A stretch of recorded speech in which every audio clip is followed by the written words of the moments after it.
Hi everyone, it's Artist from Man Carpentry. Today I wanted to show you how we prep walls for the plastering or bonding, whichever comes first. And obviously on these deeper holes you're gonna have to bond it, which is material called hard wall. Well, one off anyway. So we got to do the same here as well. So we're just going around and just starting with one room at a time. So you're gonna have to seal the brickwork down below, so you can get your bonding stuck to it easy enough. And all this sort of, you know, where the bigger, deeper holes are, that's what you're gonna have to do. So that's what you're doing now.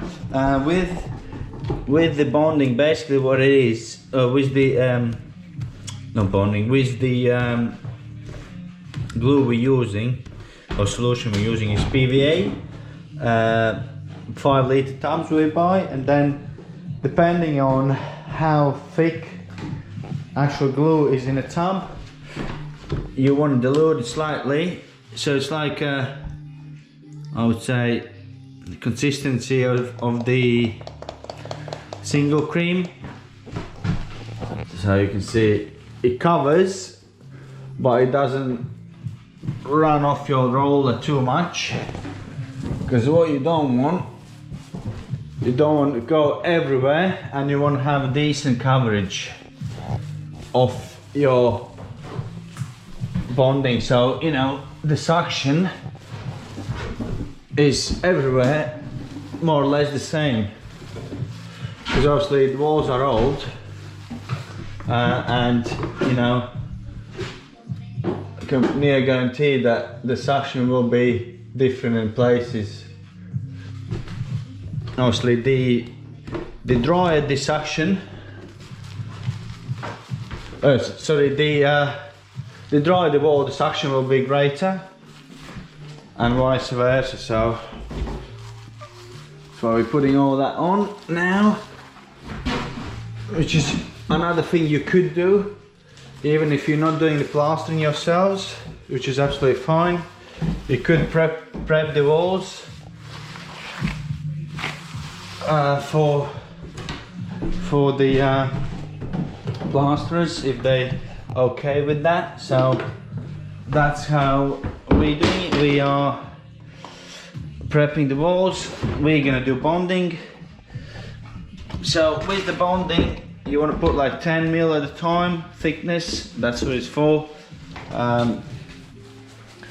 Roughly the thickness of what you can do. So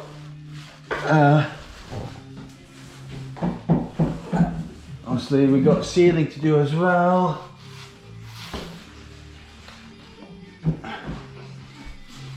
So you want to do sealing as well, but I'm just doing walls because I got the bonding to do.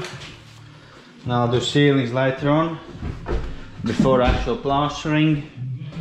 I'm just prepping the walls where they're gonna bond basically at the moment. So I wanted to share with that. Also things like this, as you can see, you got steel paper on in places, which you will have because it's hard 100% to clean. What you can do, you can use the scraper and run to get loose bits off. Just glide it over, not gently, to get a loose bits, or you know, a bit of wallpaper, whatever's stuck on there, whatever hasn't come off, because potentially that could damage the plaster. So, or you could have a sort of bubble there underneath, especially like loose paint and stuff. Mouse. No mouse, no. The joist. So yeah, so that's what we're doing. That's what I wanted to share with you. As you can see,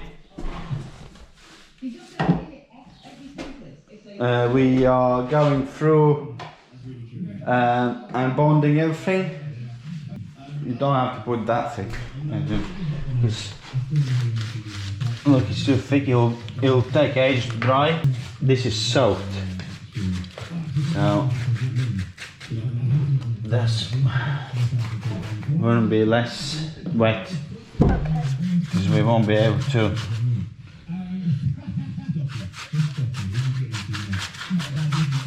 Well, we won't be able to work on it. So you want to be like that. Okay. That's how you want to be when you cover it, because this here is slightly too thick, and what we will do, we'll just make it a bit longer to dry. So if you got lots to do, it doesn't really matter, but I would suggest put a bit thinner coat so you actually can do it. So yeah, that's where we are. With PVA on the walls again, I personally roll it all out. I don't leave it too thick. I leave it even finish of the PVA. Well, at least I try.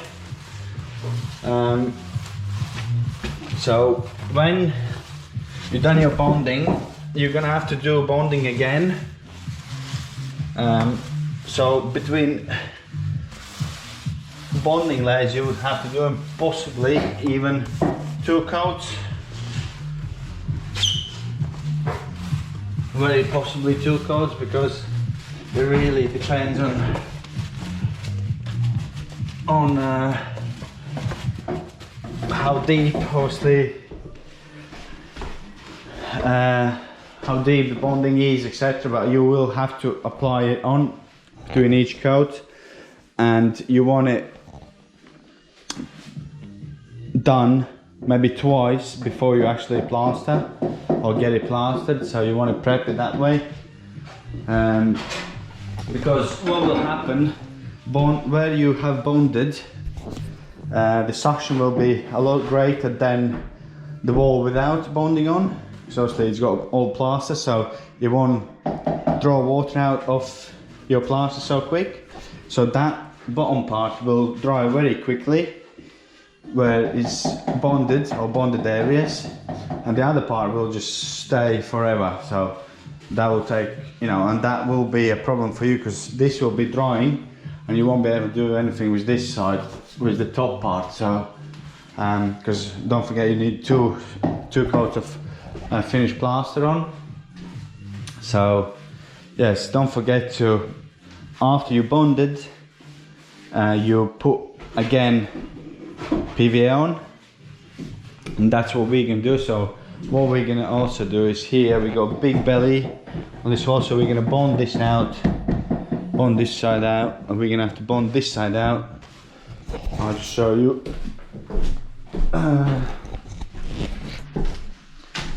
what bellies we got there. As you can see, that is too much for the plaster, so we can get most of it out